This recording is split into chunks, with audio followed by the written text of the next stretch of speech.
Hello everyone, welcome back to Buried Files. Tonight we bring you a new descent into fear with 8 of the most disturbing true camping horror stories ever shared. These accounts are not drawn from folklore or urban legend, but from the lived ordeals of individuals whose nights in the wilderness became unforgettable for all the wrong reasons. Each story takes us deep into isolated forests and shadowed campsites, revealing chilling encounters, from the sudden vanishing of entire camps to terrifying confrontations with both man and nature. The details have been meticulously preserved, ensuring that the authenticity of these stories is never in doubt, while some names and locations have been changed to honor the privacy of those involved. If you have not yet joined our growing community of horror enthusiasts, subscribe to Buried Files and activate the notification bell, so you never miss a single night when the unknown comes calling. Be sure to leave a comment below and tell us about your own camping experiences or which story disturbed you the most. I was just settling down for the evening when my phone buzzed with my sister's number. Marcus Thompson here, and what I'm about to tell you happened just last month, but it feels like a lifetime ago. My sister Emma had always been the adventurous type, the kind of person who would drive 8 hours alone just to spend a weekend hiking through the Great Smoky Mountains. She loved the solitude, the challenge, and most of all, she loved proving to our overprotective family that she could handle herself in the wilderness. But that Friday night call changed everything. "Marcus, something is wrong." Her voice was shaking barely above a whisper. "I think someone has been watching me." I immediately sat up straighter, muting the television. Emma was not the type to panic or imagine things. She was a nurse, practical and level-headed, someone who dealt with crisis situations daily without losing her composure. "What do you mean, watching you? Where are you?" "I'm at Elkmont Campground, Site 47. I've been here since Thursday morning, and I swear someone has been following my routine. Marcus, they know exactly what I do and when I do it." The connection crackled, and I could hear wind rustling through what sounded like heavy forest.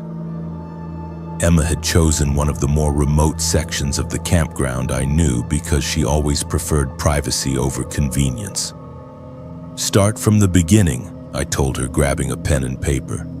Something in her tone told me I was going to need to remember every detail.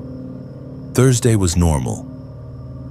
I set up my tent, did a short hike on the Gatlinburg Trail, came back around 4 in the afternoon.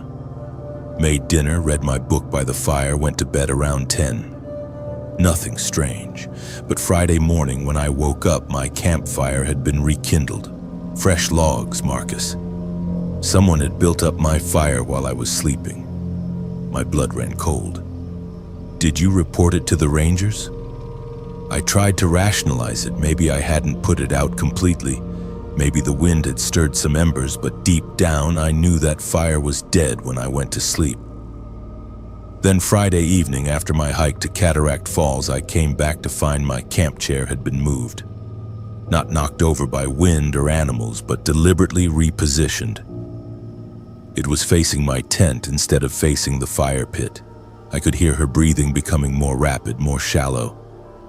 "Emma, you need to pack up and leave right now." "There's more, Marcus." Saturday morning, I found footprints.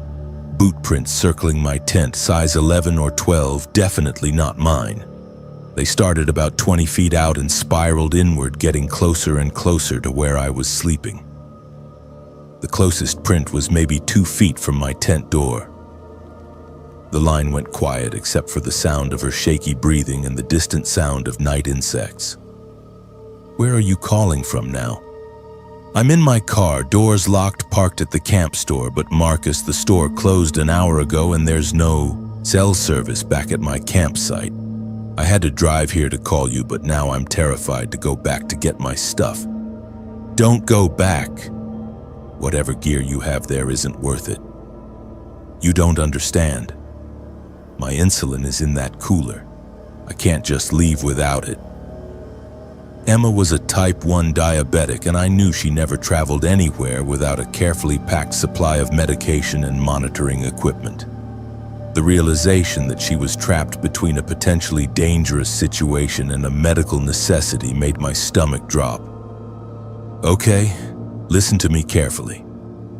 Call the Rangers right now. Get them to escort you back to your site. I tried. The ranger station closed at 8, and there's just an emergency number that goes to some county dispatch. They said they'd send someone when they could, but it might be hours. I was already reaching for my car keys. I'm coming to get you. Stay in your car. Keep the doors locked, and do not go back to that campsite alone. Marcus, you live in Nashville. That's a 4-hour drive. I don't care. Something is seriously wrong there. What Emma told me next made me press the accelerator harder as I drove through the dark Tennessee highways toward the mountains. When I was hiking back from Cataract Falls today, I kept hearing footsteps behind me on the trail. Every time I'd stop and turn around, the footsteps would stop too. I never saw anyone, but the timing was too perfect. Someone was matching my pace, staying just out of sight. Did you try calling out? Yes, and that's the part that really scares me. When I yelled, "Hello, is someone there?" I heard my own voice echo back to me. But it came from the wrong direction, Marcus. The echo came from ahead of me on the trail, not from behind where the footsteps had been. I had to pull over for a moment to process what she was telling me. At first, I thought it was just weird acoustics in the mountains, but then I realized what had happened. Whoever was following me had recorded my voice somehow and played it back. They wanted me to know they were there, but they also wanted me to know they were smart enough to mess with my head. My hands were gripping the steering wheel so tightly my knuckles had gone white. Emma, I need you to start driving toward Gatlinburg right now. Meet me at the first 24-hour gas station you can find. But my insulin, we'll figure out the insulin. You have enough to get through tonight, right? Yes, but Marcus, there's something else.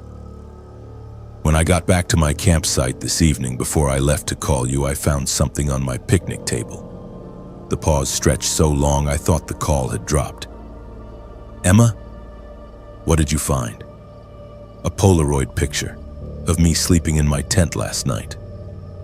The chill that ran down my spine was unlike anything I had ever experienced.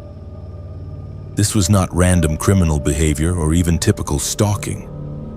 This was someone who had been watching my sister for days, learning her patterns and deliberately escalating their invasions of her privacy. The angle of the photo, Emma continued, her voice now barely a whisper. It was taken from inside my tent. I had to pull over again because my hands were shaking too badly to drive safely. What do you mean inside your tent?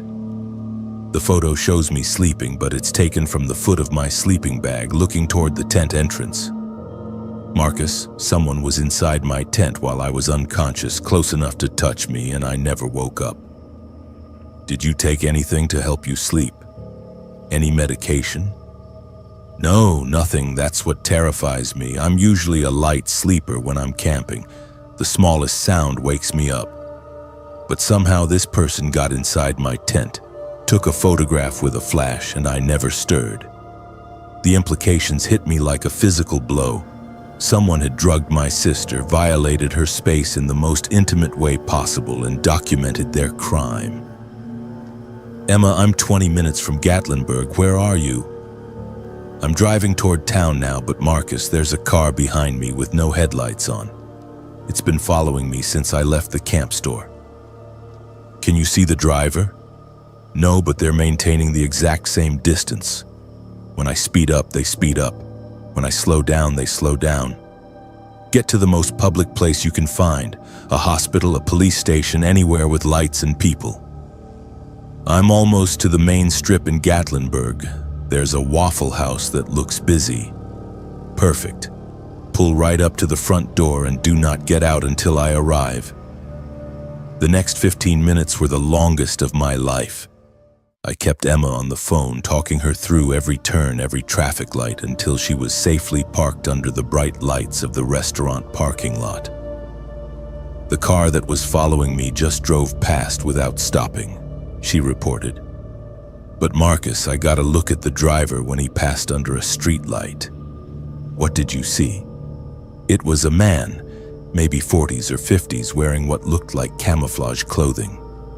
But what scared me the most was that he was smiling. Not just smiling, but grinning like he was enjoying some private joke. When I finally arrived at the Waffle House, I found Emma sitting in her car, doors locked, staring at every vehicle that passed. She looked like she had aged 5 years in one night. We never went back for her camping gear. The next morning, I called the Rangers and explained the situation. They agreed to retrieve her belongings and investigate the campsite, but what they found made the situation even more disturbing. "Mr. Thompson," the ranger called me that afternoon, "we found your sister's campsite, but there's something you need to know. Site 47 has been closed for renovation since last month. There's no way your sister should have been able to camp there." "What do you mean closed?" "The site was damaged by a fallen tree and has been blocked off with barriers and signage. But when we got there this morning, someone had moved all the barriers aside and set up what looked like a complete campsite. Not just your sister's gear, but additional equipment. A much larger tent, multiple camp chairs, a professional-grade camera setup. Someone else was camping there. It appears someone had been living there for weeks, maybe months. We found evidence of long-term habitation, including a modified lean-to shelter hidden in the woods behind the official campsite. But here's the really disturbing part. We found dozens of photographs." My stomach clenched. "Photographs of what?" "Different women, all apparently taken without their knowledge while they were camping alone in various locations throughout the Smokies. The photos span at least 2 years, and they show a clear pattern of escalation. The early photos are taken from a distance, but the more recent ones are increasingly invasive." "What about the person who was living there?" "Gone. The site was abandoned, but it looked like they left in a hurry. We've turned everything over to the FBI, and they're treating this as part of a larger investigation into missing persons cases in the area. That was 3 weeks ago. Emma has not been camping since, and honestly, I do not blame her. She started seeing a therapist to help her process the violation of privacy and the knowledge that she had been targeted by someone who had clearly done this before. But the part that keeps me awake at night is something the FBI agent told me during their follow-up interview. "Mr. Thompson, your sister was extremely lucky. Based on the evidence we found and the pattern of behavior we've identified, we believe she encountered an individual who has been responsible for at least 3 disappearances of solo female campers in the Southeast over the past 5 years." "Disappearances?" "Women who went camping alone and never came home. In each case, their campsites were found abandoned with signs of long-term surveillance, but the women themselves were never located. Emma's phone call that night might have saved her life. If she had not trusted her instincts, if she had tried to tough it out one more night, she might have become another statistic in an investigation that is still ongoing. The FBI is still looking for the man in the camouflage clothing, and they believe he has moved his operations to a different area. If you are planning to camp alone, especially if you are a woman, please be aware of your surroundings and trust your instincts. If something feels wrong, it probably is. And if you ever find evidence that someone has been in your campsite while you were sleeping, do not try to be brave. Pack up immediately and get help. Sometimes the most dangerous predator in the wilderness walks on 2 legs. Day 1, October 15th. Isabella Rodriguez here, starting what I hope will be a peaceful week-long solo camping trip at Lake Tahoe. I have chosen a somewhat secluded spot on the Nevada side, away from the tourist crowds and RV parks. Site is maybe 200 yards from the water, nestled between tall pines with a perfect view of the lake through the trees. Weather forecast looks great for the next few days. I have been looking forward to this trip for months. After the divorce was finalized and I got settled into my new apartment in Sacramento, I decided I needed to do something just for me.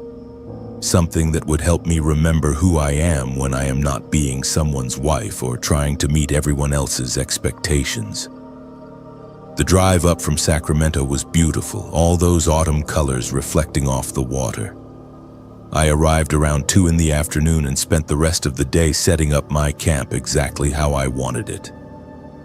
My tent is positioned to catch the morning sun but stay shaded during the hottest part of the day. Camp chair facing the lake, small fire ring with enough gathered wood to last several days. Everything organized and perfect. There are a few other campers in the area, but everyone is spread out enough to maintain privacy. I can see smoke from maybe 3 or 4 other campfires in the distance, but no one close enough to be bothersome. This is exactly what I needed. Day 2, October 16th. Woke up to the most incredible sunrise over the lake, made coffee and sat in my camp chair watching the water change colors as the light shifted. This is the kind of peace I have been missing for years. Around mid-morning, I noticed that one of the other campsites I could see in the distance looked remarkably similar to mine. Same color tent, same style of camp chair, even what appeared to be the same arrangement of gear around the fire pit. I laughed to myself, thinking that maybe we had shopped at the same outdoor store. Spent the day hiking some of the trails around the lake. The fall colors are absolutely spectacular, and I took probably 100 photos.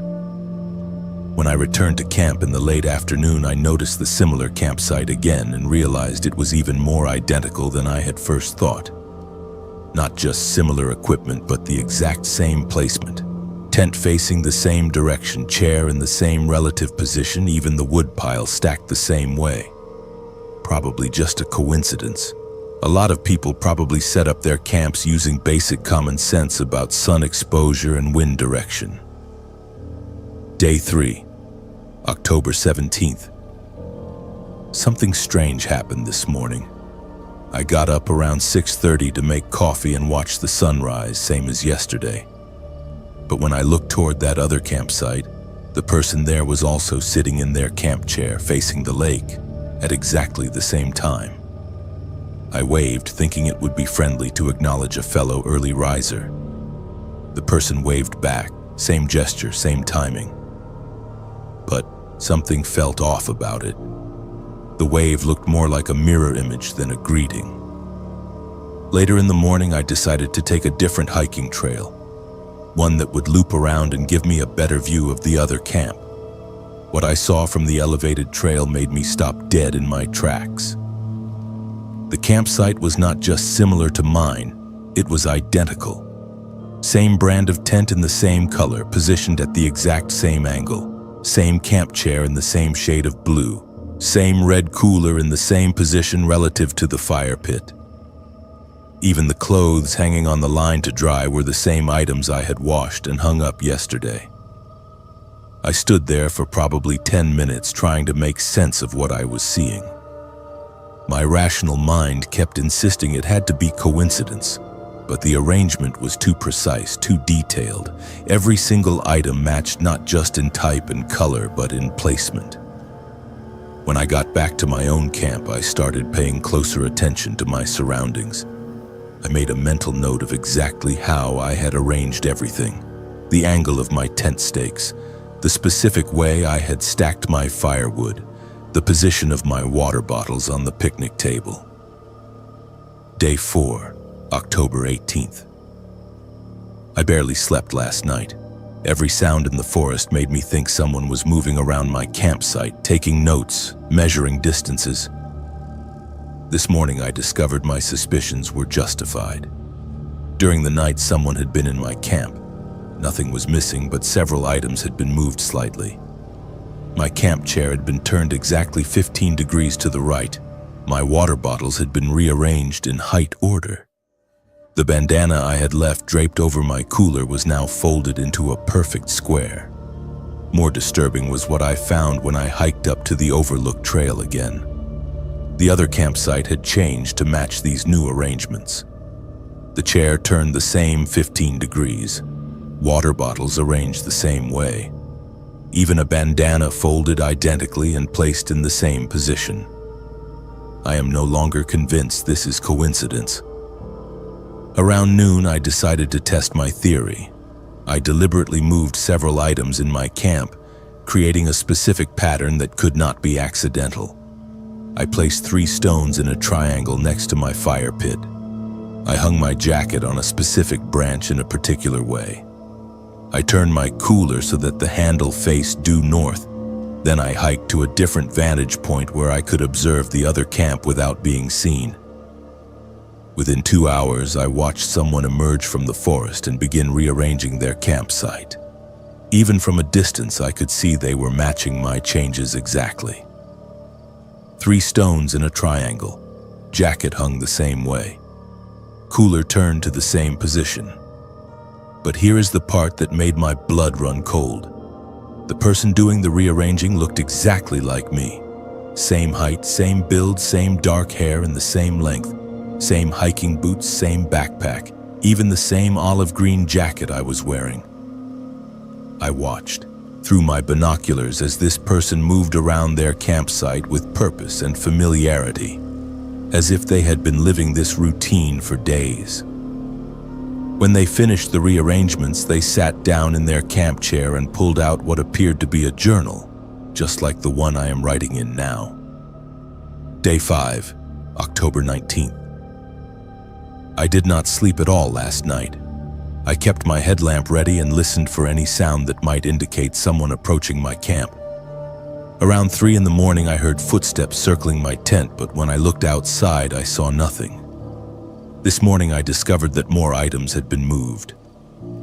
My journal had been opened to yesterday's entry, and someone had traced over my handwriting with a pencil, as if practicing to copy my writing style. I am now certain that someone is not just copying my campsite arrangement, but studying me personally, learning my habits, my schedule, my mannerisms. When I hiked to the observation point today, the other campsite was completely empty. No tent, no equipment, no sign that anyone had been there at all. Just a bare patch of ground with a few scorch marks from a fire pit. But when I returned to my own camp, I found a note tucked under my water bottle. Thank you for the practice. I think I am ready now. Isabella.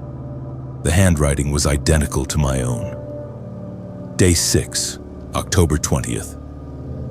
I should have left yesterday. I should have packed up the moment I found that note and driven straight back to Sacramento. But something kept me here. Some morbid curiosity about what was happening and what this person wanted. Now I wish I had trusted my instincts. This morning I woke up to find my camp chair occupied. Someone was sitting in it, facing the lake, wearing my spare jacket and my hiking hat. From behind, it looked exactly like me. I stayed inside my tent, afraid to make any noise, afraid to let this person know I was awake. For over an hour, I watched through the mesh window as this figure sat motionless in my chair, occasionally writing in what appeared to be my journal. When the figure finally stood up and walked toward the lake, I got my first clear look at their face. It was my face. Not similar, not close, but exact. Same features, same hair, same expressions, like looking into a perfect mirror. The figure turned back toward my tent and smiled, and I realized they knew I was watching. They waved at me with my own gesture, using my own mannerisms, and then disappeared into the forest. I am leaving now, packing everything and getting out of here while this person is away from the campsite. I do not know what they want or how they managed to look so much like me, but I am not staying to find out. If anyone finds this journal, please know that I am Isabella Rodriguez from Sacramento, California. I drive a blue Honda CR-V with license plate 8G47M21. If someone claiming to be me shows up anywhere and you have doubts about their identity, ask them about the scar on my left ankle from when I fell off my bike in 3rd grade, or about my fear of butterflies, or about the way I always eat pizza crust first. Because I have a terrible feeling that whoever has been watching me plans to become me. Final entry, found written in different handwriting.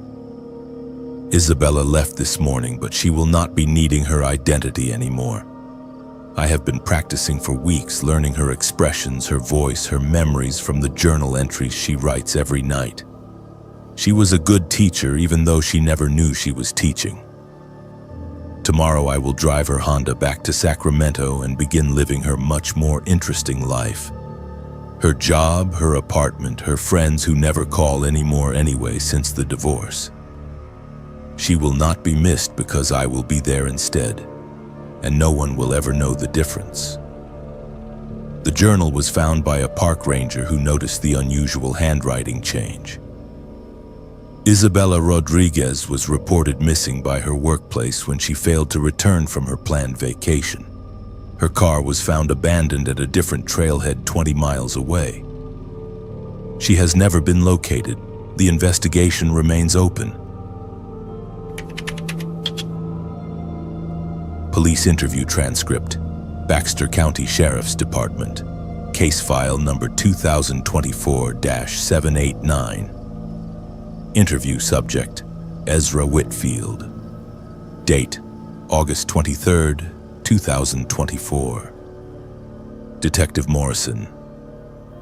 This is Detective Morrison, Baxter County Sheriff's Department, conducting an interview with Ezra Whitfield regarding Incident Report 2024-789.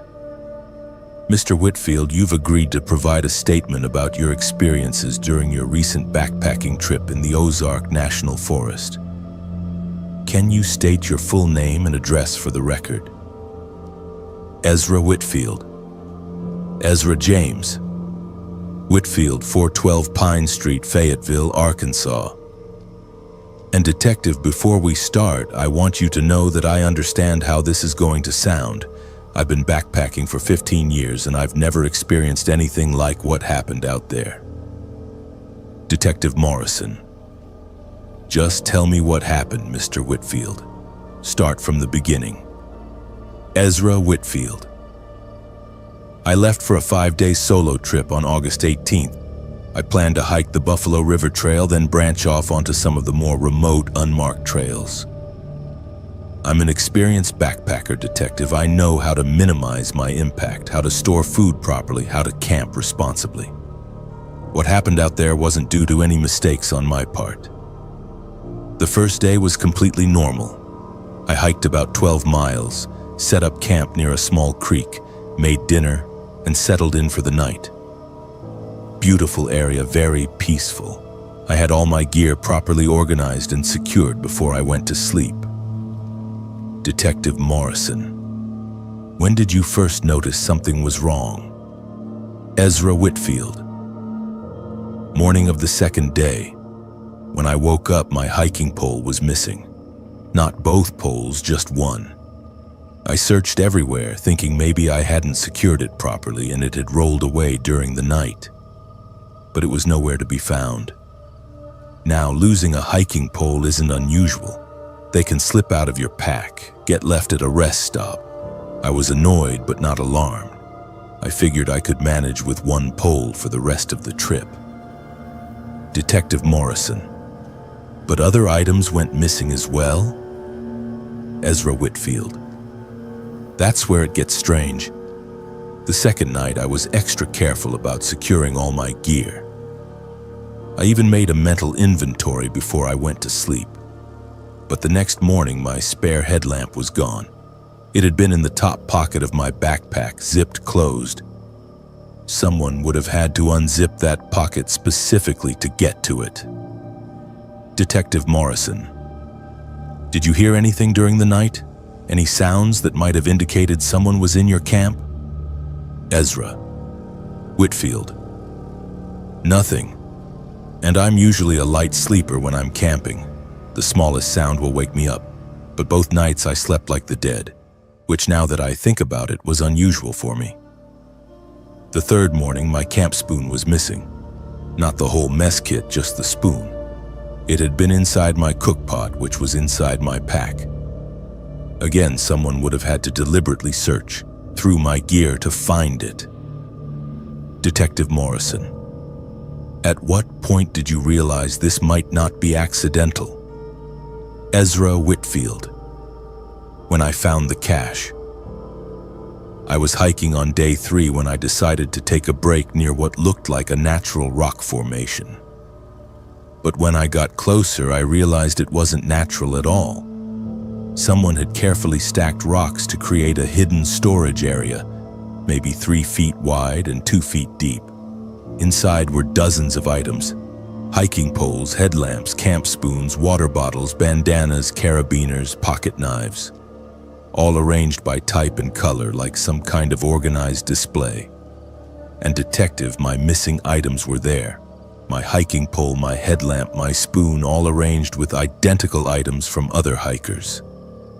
Detective Morrison, did you take your items back? Ezra Whitfield, I should have, but I was too shocked to think clearly. The organization was so precise, so deliberate. Each type of item was arranged in rows, sorted by brand and color. There were probably 50 hiking poles, all standing upright in perfect lines. Dozens of headlamps arranged by size and type. It looked like someone had been collecting these items for years. But what really disturbed me was that many of the items looked personal. There were journals, photographs, pieces of jewelry, things that people would never willingly leave behind. Detective Morrison, what did you do next? Ezra Whitfield, I took photos of everything with my phone, then got out of there as fast as I could. I had planned to camp 2 more nights, but I decided to hike out immediately. I wanted to get back to cell phone range and report what I had found. But that's when things got really frightening. Detective Morrison, go on. Ezra Whitfield, I was maybe 2 miles from the cache when I realized someone was following me. At first it was just a feeling, that sensation of being watched. But then I started hearing sounds behind me on the trail. Footsteps that would stop whenever I stopped, start whenever I started walking again. I tried calling out, thinking maybe it was another hiker who wanted to pass me on the trail. But there was no response, just silence, until I started walking again. Detective Morrison, could you see who was following you? Ezra Whitfield, not at first. The trail was winding through dense forest and there were too many trees and rocks for clear sight lines. But eventually I caught glimpses of someone moving parallel to the trail, staying just out of direct view. Detective, this person was carrying an enormous pack, much larger than what any normal backpacker would carry. And they were moving through the underbrush without making hardly any noise, which meant they knew that terrain extremely well. Detective Morrison, did this person ever approach you directly? Ezra Whitfield, not approach exactly, but they started getting bolder. I would stop to rest, and I would find items missing from my pack, not valuable items, but personal ones. A photograph of my daughter that I kept in my wallet. A bandana my ex-wife had given me years ago. A small notebook where I recorded trail conditions and wildlife sightings. And here's the part that still gives me nightmares. These items would reappear in strange places. The photograph would be tucked under a rock where I was about to sit down. The bandana would be tied to a tree branch right at eye level. The notebook would be left open to a specific page, as if someone had been reading my entries. Detective Morrison, it sounds like this person wanted you to know they were taking your things.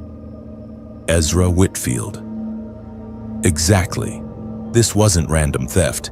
It was deliberate psychological manipulation.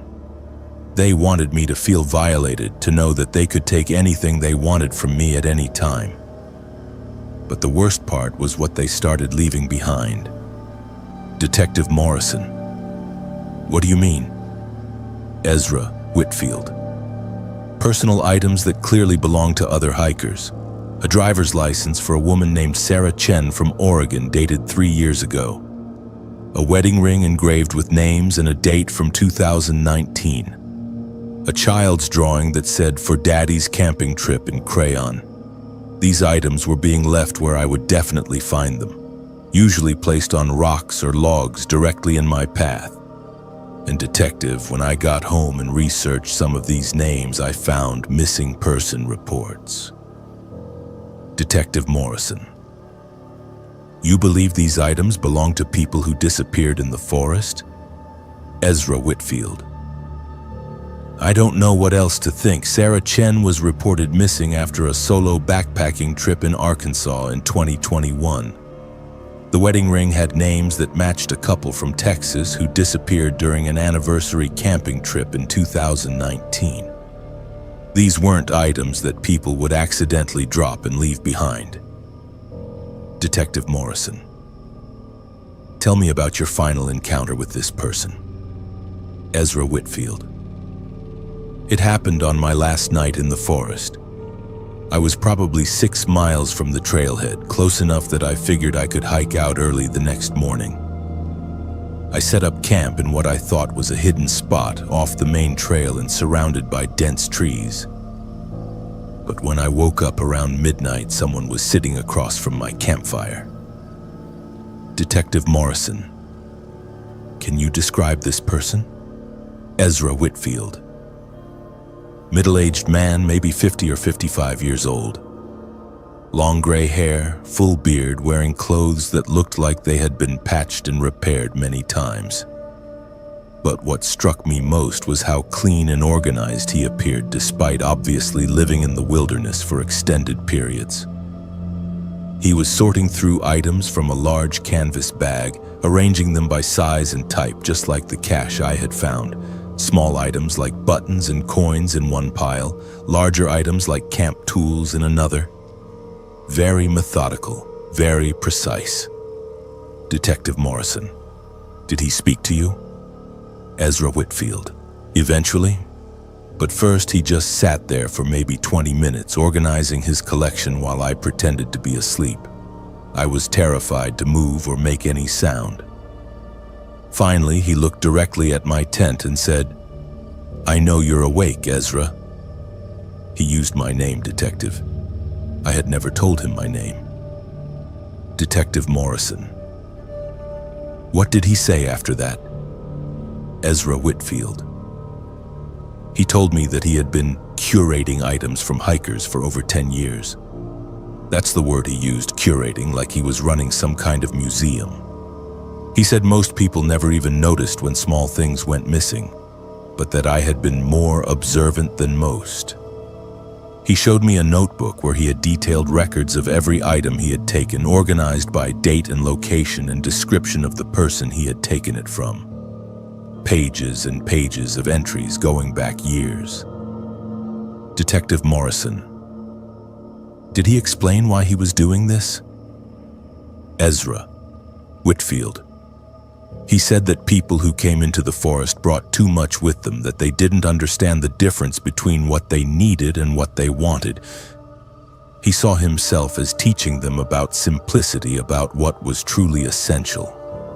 But Detective, some of his entries described taking items from people who were sleeping, people who never woke up again. He had detailed notes about permanent collections and subjects who became part of the forest. Detective Morrison. Did he threaten you? Ezra Whitfield.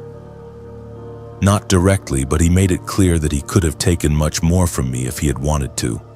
He knew exactly what gear I was carrying, what food I had, even personal details about my life that he could only have learned by going through my belongings while I was unconscious. Then he told me that I was free to leave, but that I should consider carefully what I planned to do with the information I had gathered. Detective Morrison. When did he leave? Ezra Whitfield. He didn't leave. I did. I packed up my tent in the dark and hiked out immediately, using my headlamp to navigate the trail. I didn't stop moving until I reached my car at dawn. But detective, when I got to the parking area, I found one more item waiting for me. My car keys, which I was certain I had locked inside my car, were sitting on my windshield with a note. Detective Morrison. What did the note say? Ezra Whitfield. Thank you for visiting my forest. I hope you learned something about what you truly need. Please don't come back. The note was written in my own handwriting, detective. Somehow he had learned to copy my handwriting perfectly. Detective Morrison. Mr. Whitfield, we're going to need you to provide us with the exact coordinates of that cache location, and we'll need copies of all the photographs you took. This information could be crucial to several ongoing missing person investigations. Ezra Whitfield. I'll give you everything I have, detective, but I want you to know that I'm never going back into those woods. Whatever that man has been doing out there, he's been doing it for a long time, and he's very good at not being caught. There are people in that forest who went in alone and never came back out, and I think their belongings are still sitting in his collection, waiting for someone to claim them. End of interview. Note: investigation ongoing. Cache location searched but found empty. Several items matching descriptions of belongings from missing persons cases were recovered from secondary locations. Subject remains unidentified and at large. Medical consultation report, St. Joseph Medical Center. Patient, Autumn Blackwood. Date, September 15, 2024. Attending physician, Dr. Rebecca Martinez. Dr. Martinez. This is Dr. Martinez conducting a psychological evaluation and medical debrief with Ms. Autumn Blackwood following her rescue from Devil's Canyon in southwestern Colorado. Miss Blackwood, I understand you've agreed to discuss your experience for both medical and potential legal purposes. Can you confirm you're comfortable proceeding? Autumn Blackwood. Yes, doctor. I need to get this out. I need people to understand what happened down there and why I'll never set foot in another cave as long as I live. Dr. Martinez. Let's start from the beginning. What brought you to Devil's Canyon? Autumn Blackwood. I'm a geology graduate student at Colorado State, specializing in limestone formations and underground water systems. Devil's Canyon has some of the most interesting cave systems in the region, and I'd been planning this research trip for months. I had proper permits, proper equipment, and I'd studied topographical maps extensively. I wasn't supposed to be alone, doctor. My research partner, Jake, was supposed to meet me there, but he came down with food poisoning the night before. I should have postponed the trip, but I'd already taken time off work, reserved the equipment, and frankly, I was excited to finally get some hands-on research done. Dr. Martinez, walk me through what happened when you arrived at the canyon. Autumn Blackwood. I got there around 8 in the morning on September 10th. Perfect weather, clear skies, no precipitation in the forecast. I set up my base camp about a quarter mile from the main cave entrance, planning to spend 3 days documenting different formations and taking water samples from the underground streams. The main cave system has been explored extensively, but there are several smaller offshoots that haven't been properly mapped. That's what I was interested in. I spent the first day exploring the known passages, taking photographs and measurements, getting familiar with the layout. Everything was going perfectly until day 2. Dr. Martinez. What happened on day 2? Autumn Blackwood. I decided to explore one of the unmapped side passages about half a mile into the main system. It was a tight squeeze, maybe 4 feet high and 3 feet wide, but it opened up into a larger chamber about 50 feet in. Beautiful formations, pristine flowstone, exactly the kind of thing I was hoping to document. I was in that chamber for maybe 2 hours, taking photographs and collecting samples, when I heard the first rumble. Dr. Martinez. What kind of rumble? Autumn Blackwood. Deep, sustained like thunder, but coming from inside the rock itself. The whole chamber shook, and I could hear rocks falling somewhere in the distance. I knew immediately that I needed to get out, but when I crawled back to the passage entrance, I found it completely blocked. The ceiling had partially collapsed, filling the narrow passage with chunks of limestone and debris. But doctor, the collapse was too precise, too localized. In 15 years of caving, I've seen natural rockfalls, and they don't happen like that. They're chaotic, unpredictable. This looked deliberate. Dr. Martinez, what do you mean by deliberate? Autumn Blackwood. The rocks weren't just randomly scattered, they were stacked, fitted together like someone had carefully arranged them to completely seal the passage. And there were tool marks on some of the stones, fresh scratches that couldn't have been caused by natural shifting. But at the time, I was too focused on survival to think about the implications. I was trapped in a chamber maybe 20 feet by 30 feet, with no other exits that I could find. My headlamp showed solid rock walls on all sides. Dr. Martinez, what were your initial survival priorities? Autumn Blackwood. Water, air, and getting word to the outside.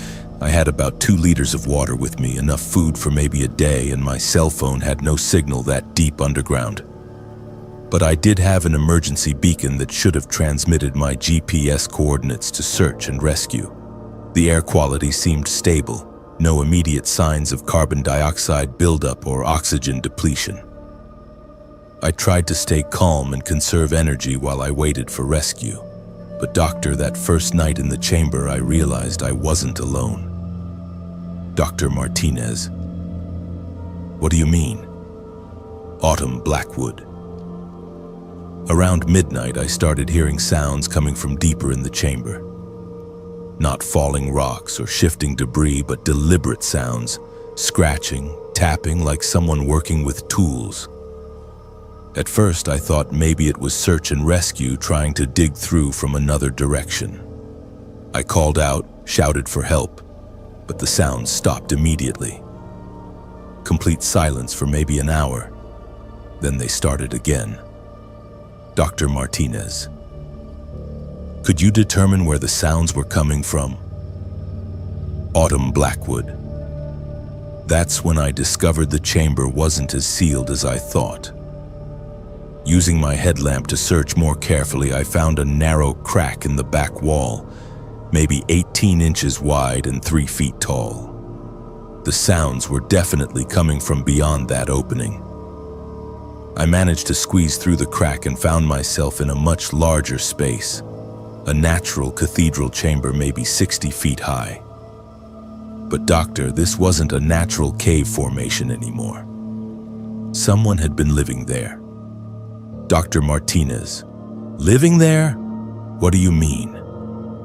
Autumn Blackwood. There were constructed walls made from fitted stones, primitive but skillfully built. Sleeping areas carved into the rock and lined with animal furs. Storage alcoves containing tools, preserved food, even books and papers wrapped in waterproof materials. But most disturbing were the bones. Human bones, some obviously very old, others more recent. They were arranged in careful patterns around what looked like a ceremonial area in the center of the chamber. Dr. Martinez, did you encounter whoever was living there? Autumn Blackwood. Not immediately.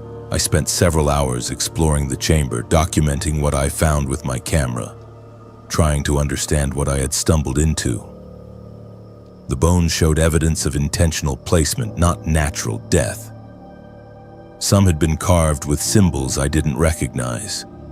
The tools were primitive but effective, Stone knives, bone needles, implements for working leather and preparing food.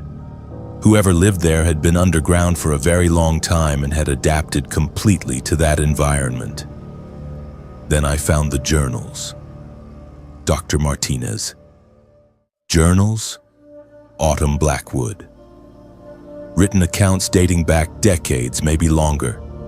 Different handwriting, different people, but all describing how they had come to live in the cave system. Some were cavers who had gotten lost and never found their way out. Others were people who had chosen to disappear from the surface world. But the most recent entries described watching people enter the caves and deliberately trapping them by causing rock falls. The writer called it recruiting new members for their underground community. Dr. Martinez, you believe someone intentionally trapped you? Autumn Blackwood. Doctor, I found detailed plans showing the structural weak points in various passages, notes about which areas could be collapsed safely without damaging the main chamber system. This person had been studying the cave geology for years, learning exactly how to trap people without killing them outright. The most recent journal entries mentioned the geology student and included sketches of my equipment and camping setup. They had been watching me since I arrived. Dr. Martinez, when did you encounter this person directly? Autumn Blackwood. My second night trapped around 3 in the morning. I woke up to find someone sitting across from me in the chamber just watching me sleep. An elderly man, maybe 70 years old, but incredibly lean and strong-looking. His skin was pale from years without sunlight, and his hair and beard had grown wild. He was wearing clothes made from animal skins and carrying tools I had seen in the storage alcoves. But what struck me most was how comfortable he seemed in that environment. He moved through the darkness without any artificial light, navigating by touch and sound alone. Dr. Martinez, did he speak to you? Autumn Blackwood. Eventually, his voice was hoarse, like he hadn't spoken to another person in months. He told me his name was Thomas, that he had been living in the cave system for 23 years. He had originally entered the caves as part of a rescue team looking for missing cavers, but had gotten separated from his group and lost. Instead of dying underground, he had adapted. He learned to hunt the cave fish and salamanders, to collect water from underground streams, to stay warm using primitive techniques. But doctor, he had also gone completely insane. Dr. Martinez, in what way? Autumn Blackwood. He believed that the surface world had ended, that everyone above ground had died in some kind of apocalypse. In his mind, he was preserving humanity by keeping people safe underground. The bones I found belonged to people he had saved over the years. He showed me journals from other trapped cavers, people who had survived for weeks or months before eventually dying from illness, injury, or despair. He had carefully documented each person's final days, treating their deaths as natural transitions rather than preventable tragedies. Dr. Martinez, how did you survive the encounter? Autumn Blackwood. Thomas wasn't immediately hostile. In his twisted logic, he was trying to help me adapt to underground life, teaching me which cave creatures were safe to eat, how to collect and purify water, how to make tools from bone and stone. But he also made it clear that I would never leave the caves. He had sealed all the known exits and would prevent any rescue attempts by causing additional rockfalls. In his mind, I was already dead to the surface world. I played along for almost 36 hours, pretending to accept my situation while secretly looking for escape routes. Thomas had extensive knowledge of the cave system, but he had been alone for so long that he had become careless about security.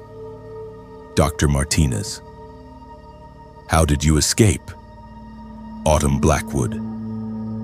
I discovered that Thomas slept very deeply, probably from years of physical exhaustion and malnutrition.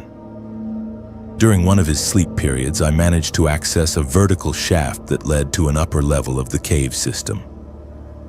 The climb was terrifying, 60 feet of loose rock and narrow handholds in complete darkness. But I made it to a passage that Thomas either didn't know about or couldn't access due to his age. That passage eventually led to a sinkhole that opened to the surface about half a mile from my original camp. I emerged after 36 hours underground, dehydrated and injured but alive. Dr. Martinez, what happened to Thomas? Autumn, Blackwood. Search and rescue teams went back for him, but the cave system had been further damaged by additional rockfalls. They found evidence of long-term habitation and recovered some human remains, but Thomas himself was never located. The caves have been sealed pending further investigation, but Doctor, I know he's still down there, and I know there are probably other cave systems where similar things are happening. Dr. Martinez, how has this experience affected you psychologically? Autumn, Blackwood. I've changed my field of study to surface geology. I can't even go into basements anymore without panic attacks. The thought of being trapped underground, of being deliberately cut off from escape, it haunts every aspect of my life, now. But what disturbs me most is knowing that Thomas genuinely believed he was helping people, saving them from some imaginary surface catastrophe. In his mind, trapping and eventually killing cavers was an act of mercy. There are thousands of unexplored cave systems across the country, Doctor. And after what I experienced, I have to wonder how many other people like Thomas are living underground, waiting for the next rescue opportunity. Dr. Martinez. Ms. Blackwood, I want you to know that you've shown remarkable resilience in surviving this ordeal. We'll continue working together to help you process the psychological impact, and your information has been forwarded to the appropriate authorities for follow-up investigation. Autumn, Blackwood. Thank you, Doctor. I just hope my experience can prevent someone else from ending up trapped with a madman who thinks he's saving the world by burying people alive. End of session.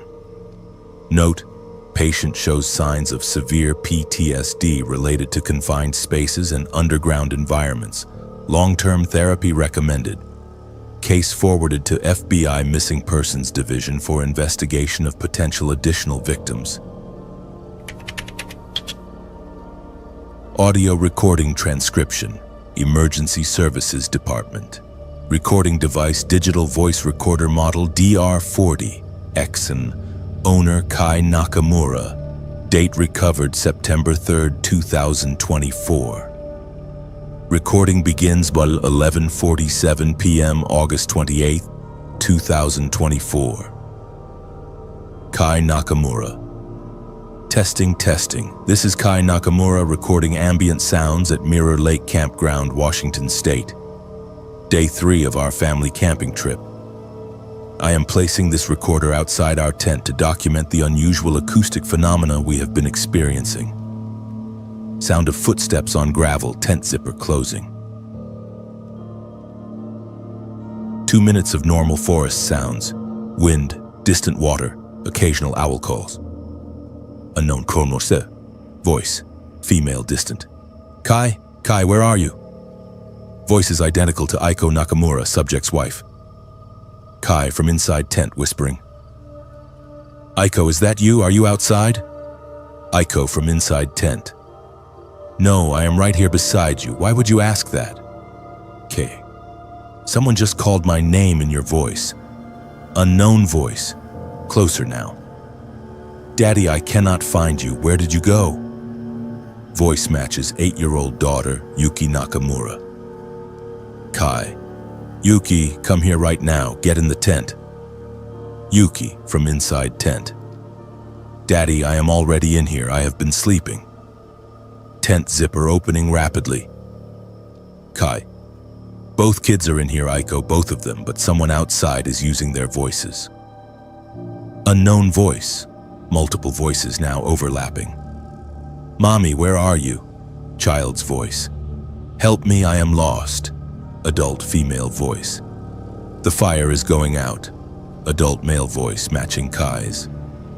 hlQUY. Kai, that last voice sounded exactly like you, but you are right here. Kai. Everyone stay in the tent. Do not go outside no matter what you hear.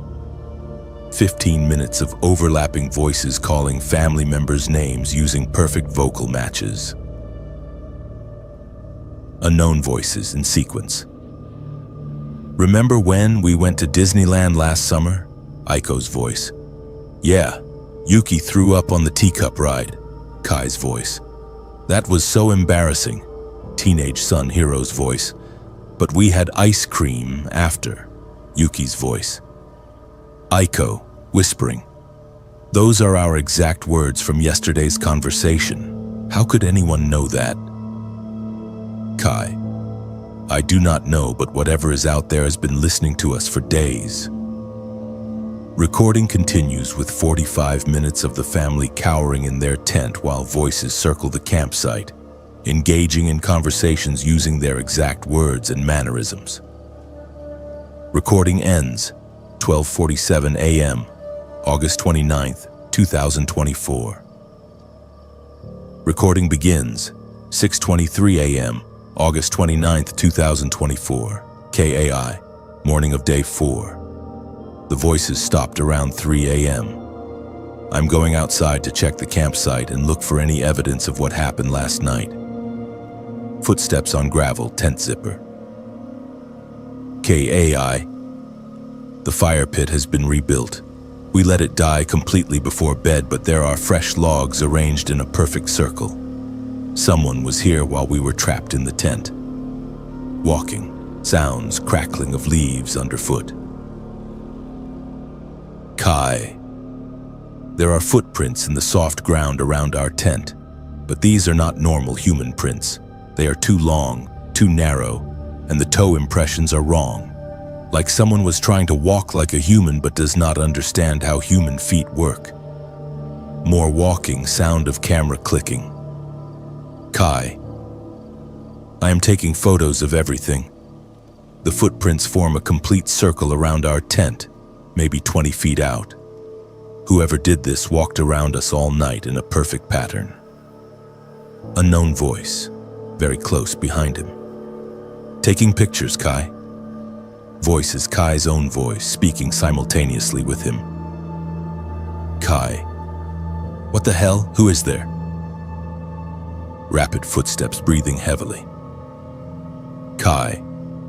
I just heard my own voice speaking the same words I was saying at the exact same time, like an echo but with no delay. Unknown voice, hlQUY's voice. Kai, come back to bed, it is still early. Kai. hlQUY is still asleep in the tent. I can see her through the mesh window, but something just called to me in her voice. Sound of tent zipper. hlQUY, groggy. Where did you go? I heard you talking to yourself outside. Kai. I was not talking to myself. Something was talking with my voice. Recording ends 6:34 a.m. Recording begins 8:15 p.m., August 29th, 2024. Kate's. Evening of day 4. We tried to hike to the ranger station today, but every time we got close, we would hear one of our voices calling from back toward camp, claiming someone was in trouble. hlQUY. Tell them about what happened at the trail junction. Kai. We reached a fork in the trail around noon. The left path went toward the ranger station. The right path went deeper into the wilderness. As we started left, we heard Yuki crying from the right path, calling for help. Yuki. But I was right there with you. I was not crying. Hero. It sounded exactly like her, though. Even I thought she had wandered off. Kai. We spent 20 minutes searching the right path before we realized we were being led away from help.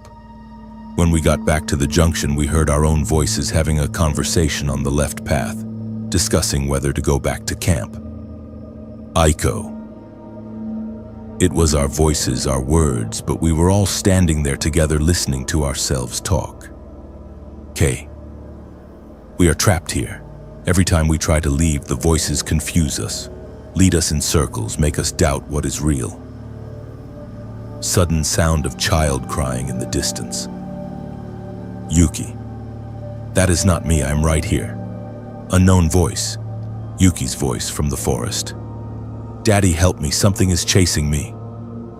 Kai. Everyone stay together, do not respond to any voices unless you can see the person speaking. Crying intensifies, joined by Aiko's voice calling for help. Aiko. I am not making those sounds. Something is using my voice to try to lure you away from us. Multiple overlapping voices for 10 minutes, all perfectly matching family members but coming from the dark forest around them. Recording ends 8:47.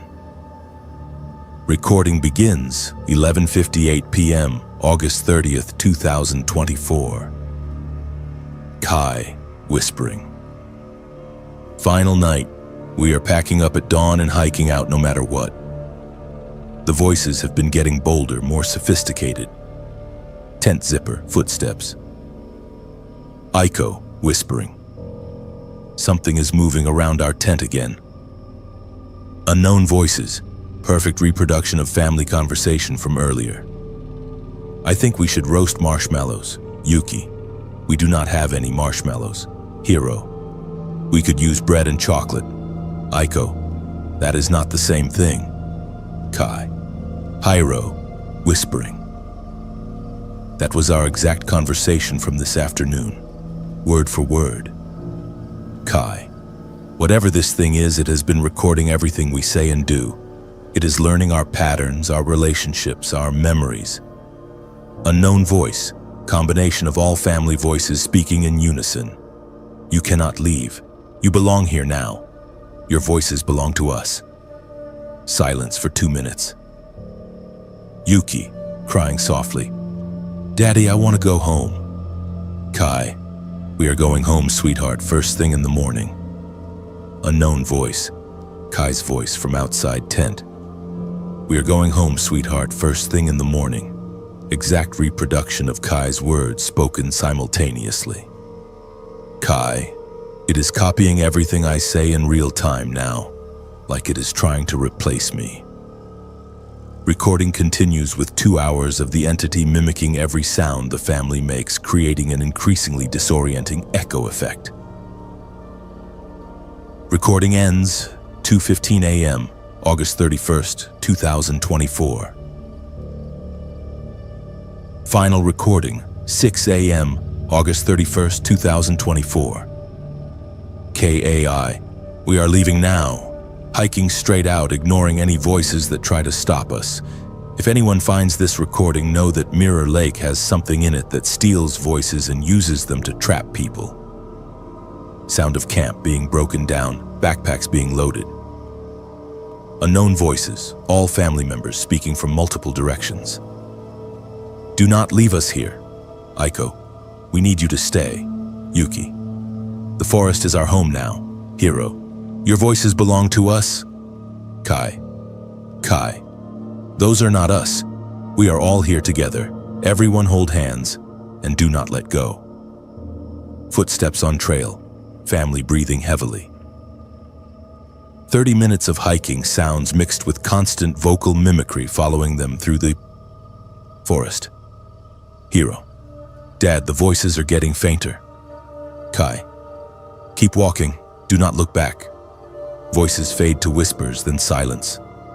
Aiko. I can see the parking area. Yuki. Are we safe now? Unknown voice. All voices in unison, very distant. You can never really leave. We know your voices now. We will always know your voices. Sound of car doors slamming, engines starting. Kai. We made it out. But I do not think this is over. Even now, driving away, I can still hear our voices echoing in my head. Recording ends. Ila. Note, The Nakamura family reported their experience to local authorities and provided this audio evidence. Subsequent investigations of Mirror Lake found no physical evidence of the phenomena described, but the campground has since been closed pending further research. 3 other families have reported similar experiences at the location over the past decade, all involving vocal mimicry and psychological manipulation. The recordings have been analyzed by audio experts who confirm that the unknown voices are perfect matches for the family members' vocal patterns, but show acoustic properties inconsistent with normal human speech production. 6. Search and Rescue Report, Yellowstone National Park. Incident number YNP-2024-SR-0347. Missing person, Dalton James O'Brien. Report filed by Ranger Station 4, Lamar Valley District. Ranger Collins. This is Search and Rescue Report for Incident YNP-2024-SR-0347. Mr. O'Brien, you were reported missing for approximately 18 hours before being found by other campers. Can you walk me through your experience from your perspective? Dalton O'Brien. Ranger Collins, I have to tell you up front that what I'm about to describe sounds impossible even to me. I've been camping and hiking in these mountains for over 15 years, and I've never experienced anything like this. Ranger Collins. Just tell me what you remember, Mr. O'Brien. Dalton. O'Brien. I arrived at my designated backcountry campsite in Lamar Valley on June 12th around 3 in the afternoon. Everything was normal. I set up my tent, organized my gear, made dinner over my camp stove. Beautiful evening, clear skies, perfect camping weather. I went to sleep around 10 that night and woke up at dawn on June 13th feeling refreshed and ready for a day hike. I had planned to explore the Specimen Ridge Trail system, maybe get some wildlife photography done. I packed my day pack with water, energy bars, first aid kit, GPS device, and camera. Ranger Collins. What time did you leave your campsite? Dalton O'Brien. 6:30 in the morning. I remember checking my watch because I wanted to get an early start and be back before dark. The trail conditions were excellent. No recent precipitation, good visibility. I hiked for about 3 hours, taking my time, stopping to photograph some elk I spotted near a meadow. Around 9:30, I reached a ridge overlook that offered spectacular views of the valley below. That's when I decided to take a break and have some breakfast. Ranger Collins. When did you first notice something was wrong? Dalton O'Brien. It started with the fog. Ranger, I've hiked in fog before, but this was different. It rolled in incredibly fast, like someone had just switched off the sun. Within minutes, visibility dropped to maybe 10 feet in any direction. But the strangest part was the silence. When fog moves through mountains, you usually still hear birds, insects, wind through the trees. This fog brought complete silence with it. Not just quiet, but an absolute absence of sound that felt unnatural. Ranger Collins. What did you do when the fog came in? Dalton O'Brien. I tried to wait it out initially. Fog in mountains usually lifts within an hour or two, but after sitting there for what felt like 45 minutes, I started to get concerned about my schedule. I had a GPS device, so I figured I could navigate back to the main trail even in low visibility. That's when things got really strange.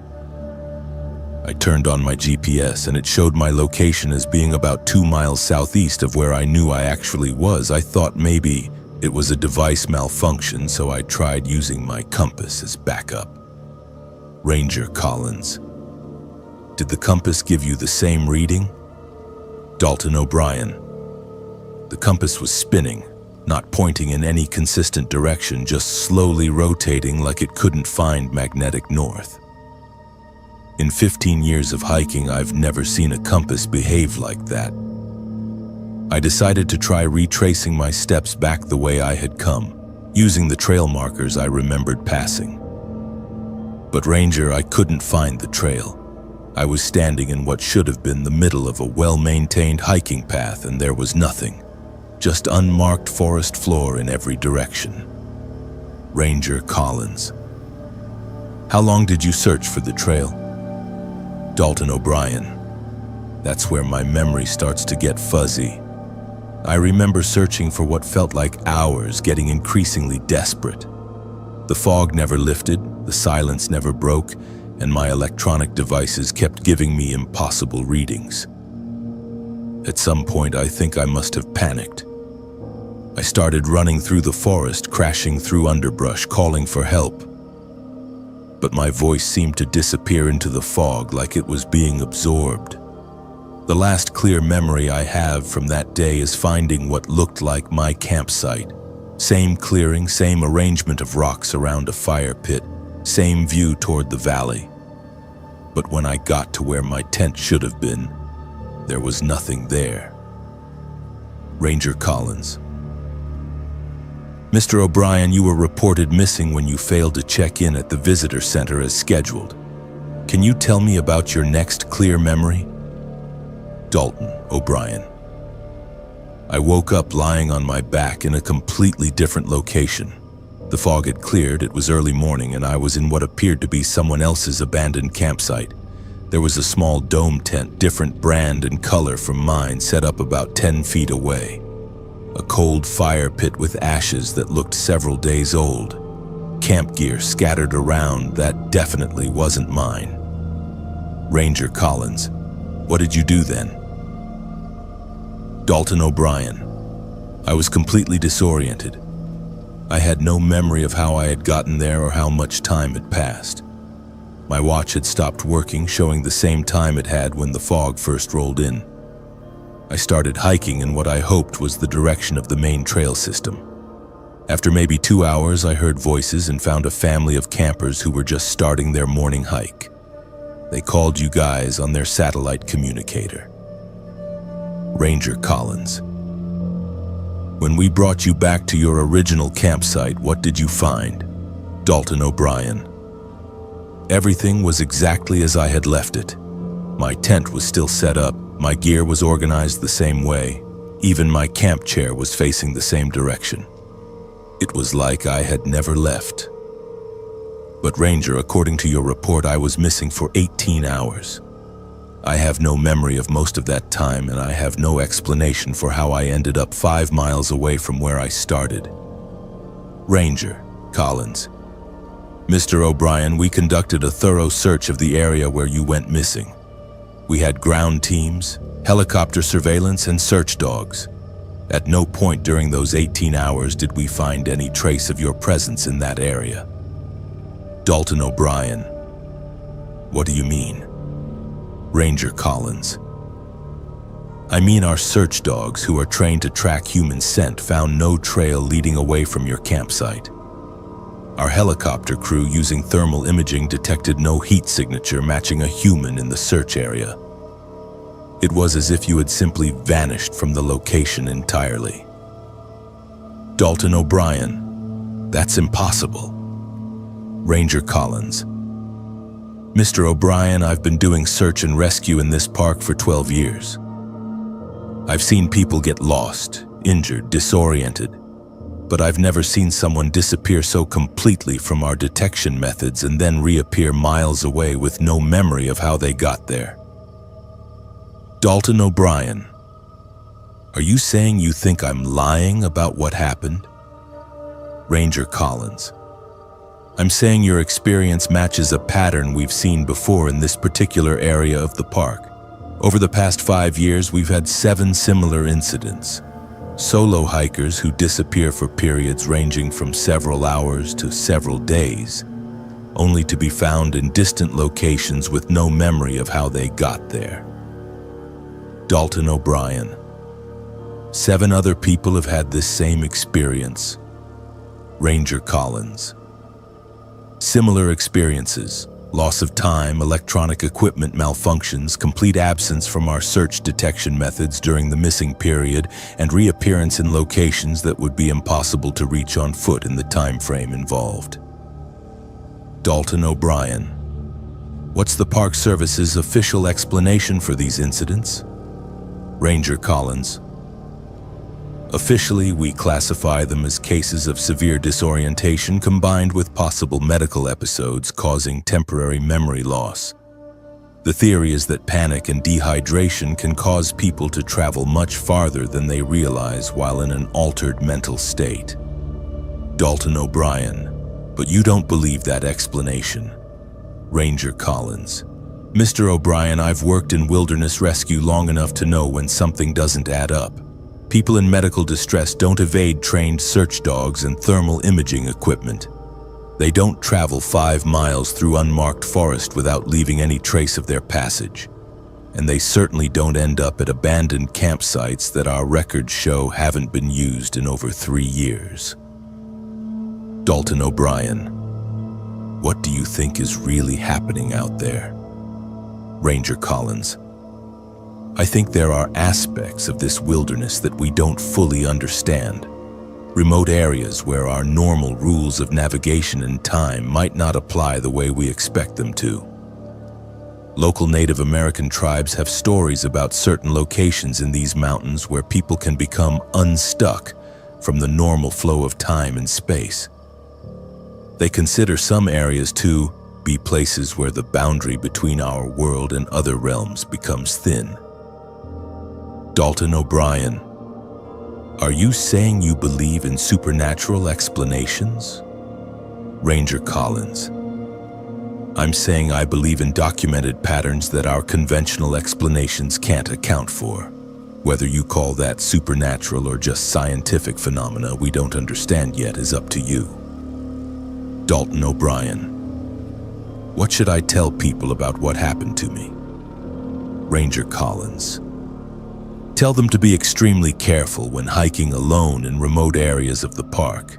Carry multiple navigation devices, check in regularly with people who know your itinerary, and trust your instincts if something feels wrong. And if you ever find yourself in a situation where your electronic equipment starts malfunctioning and you lose your sense of direction, don't panic. Find a safe place to wait it out rather than trying to navigate through conditions you don't understand. Dalton O'Brien. Ranger Collins, I need to know. Am I safe now? Is this something that could happen to me again? Ranger Collins. Mr. O'Brien, of the 7 previous cases similar to yours, 5 of those individuals have returned to the park for additional camping trips without incident. But 2 of them have reported recurring episodes of lost time and disorientation even in familiar areas.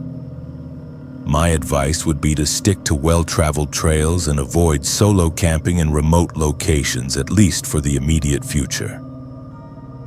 Dalton O'Brien. I used to love the solitude of wilderness camping. Now the thought of being alone in the forest terrifies me.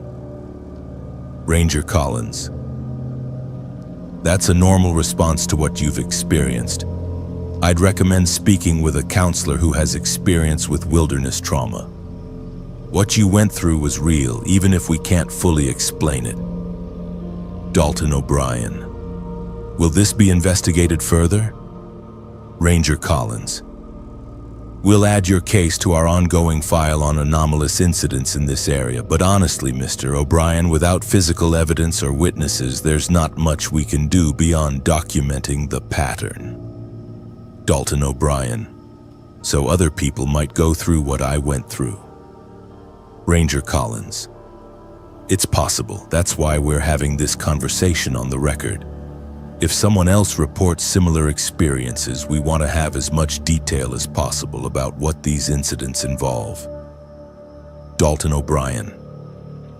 I just want people to know that if they experience something like this, they're not crazy. Something really did happen to me out there, even if I can't explain what it was. Ranger Collins. Mr. O'Brien, that's exactly why we document these cases, so people know they're not alone in having experiences that don't fit our normal understanding of how the wilderness works. End of interview. Note: subject appeared physically healthy but psychologically distressed.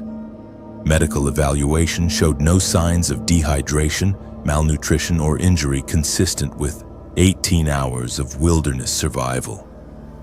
GPS device recovered from subject's equipment showed no recorded data for the missing time period, despite device showing normal function before and after the incident. Case file remains open pending further similar incidents. Digital Evidence Recovery Report, Arizona Department of Public Safety.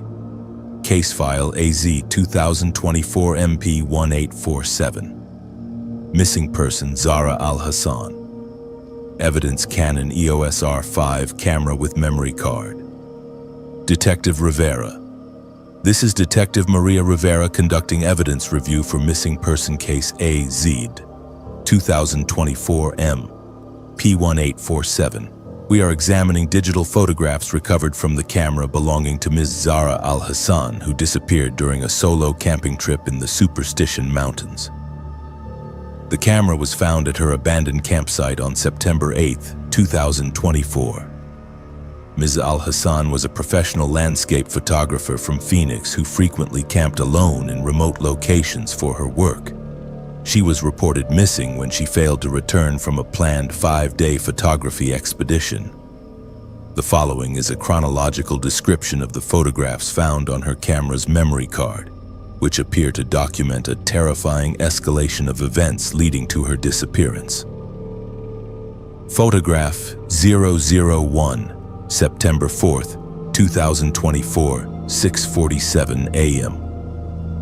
Standard landscape shot of sunrise over the Superstition Mountains.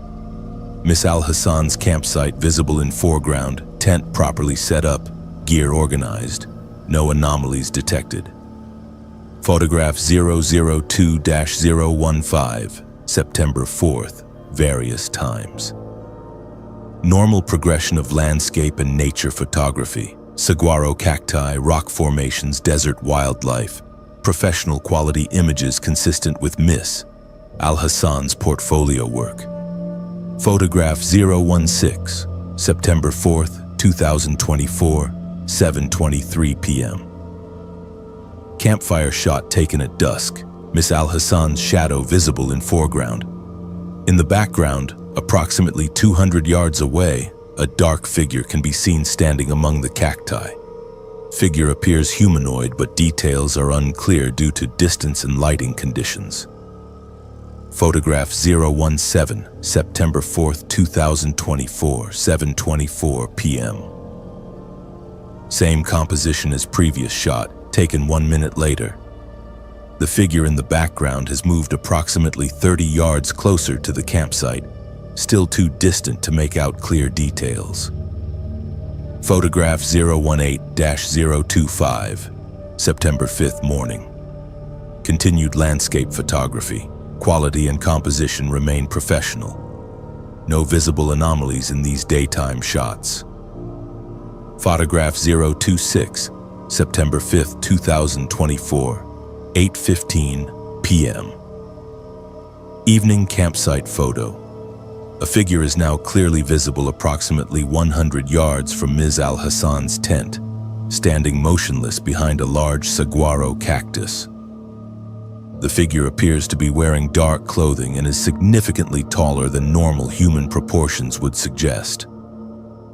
Photograph 027, September 5th, 2024, 8:16 p.m.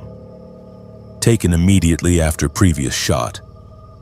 The figure has moved to a position roughly 75 yards from the campsite, still partially obscured by desert vegetation, but the unusual height and thin build are more apparent.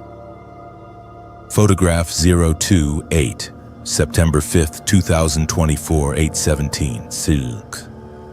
The figure is now approximately 50 yards away and appears to be moving directly toward the campsite. Miss Al-Hassan seems to have zoomed in for this shot. The figure's face is still not Clearly visible, but the body proportions are distinctly non-human. Arms appear to be unusually long relative to the torso. Photograph 029, September 6th, 2024, 6:34 a.m. Morning shot of campsite. Miss Al-Hassan's gear appears disturbed. Items that were organized in previous photos are now scattered around the tent. A circle of stones has been arranged around the fire pit that was not present in earlier photographs. Photograph 030, September 6, 2024, 6:35 a.m. Close-up of the stone circle, 12 rocks arranged in perfect geometric precision. Each stone appears to have been carved with symbols that do not match any known writing system. The symbols appear fresh, recently carved. Photograph 031, September 6, 2024, 6:41 a.m. Footprints in sand near campsite. The prints are elongated, approximately 18 inches long, with what appear to be 4 toe impressions instead of 5. The depth and spacing suggests something much heavier than a typical human. Photograph 032-038, September 6th, daytime. Ms. Al-Hassan appears to have continued her photography work, but the images show signs of stress. Several photos are slightly blurred, suggesting unsteady hands. Compositions are less carefully framed than in earlier shots. Photograph 039, September 6th, 2024, 7:43 p.m. Taken from inside Ms. Al-Hassan's tent, looking out through the mesh window. The figure is now standing approximately 20 yards from the tent. For the first time, facial features are partially visible. The face appears elongated, with large, dark eyes that reflect the camera flash unnaturally. Photograph 040, September 6, 2024, 7:44 p.m. Same vantage point from tent. The figure has moved closer, now roughly 15 yards away. The full body is visible, confirming the unusual proportions. The being appears to be over 7 feet tall, with limbs that are disproportionately long and thin. Photograph 041, September 6, 2024, 7:45 p.m. The figure is now less than 10 yards from the tent. The eyes are clearly visible and appear to be looking directly at the camera. There is an intelligence in the gaze that is unmistakably aware of being photographed. Photograph 042, September 6, 2024, 11:23 p.m. Taken from inside the tent with flash. The figure's hand is pressed against the outside of the tent wall, creating a distinct silhouette. The hand has 4 elongated fingers and appears to be nearly twice the size of a human hand. Photograph 043, September 6, 2024, 11:24 p.m. The tent zipper is partially open. The figure's face is visible through the opening less than 3 feet from the camera. The features are clearly non-human. Large black eyes, no visible nose, a small mouth, and pale gray skin with an unusual texture. Photograph 044, September 7th, 2024, 2:17 a.m. Taken inside the tent, Miss Al-Hassan appears to have been photographing herself sleeping. The image shows her lying in her sleeping bag, apparently unconscious. Standing over her is the same figure, one of its elongated hands extended toward her face. Photograph 045, September 7th, 2024, 2:18 a.m. Similar composition. The figure's hand is now making contact with Miss Al-Hassan's forehead. A strange luminescent glow appears to be emanating from the point of contact. Photograph 046-051, September 7th, 2024, 2:19 to 2:24 a.m. series of images showing the figure apparently conducting some kind of examination or procedure. Miss Al-Hassan remains motionless throughout. The luminescent effect grows stronger in each successive image. Photograph 052, September 7th, 2024, 6 a.m. Ms. Al-Hassan's campsite from outside the tent. The tent is now collapsed and her gear is scattered in a wider radius than before. The stone circle has been expanded and now includes additional symbols carved into the ground itself. Photograph 053, September 7th, 2024, 6:01 a.m. Close-up of Ms. Al-Hassan's hands holding the camera. Visible on her forearms are small puncture wounds arranged in geometric patterns. The wounds appear fresh and are still bleeding slightly. Photograph 054-062, September 7th, various times. Ms. Al-Hassan appears to have continued photographing despite her apparent distress. The images are increasingly erratic in composition and focus.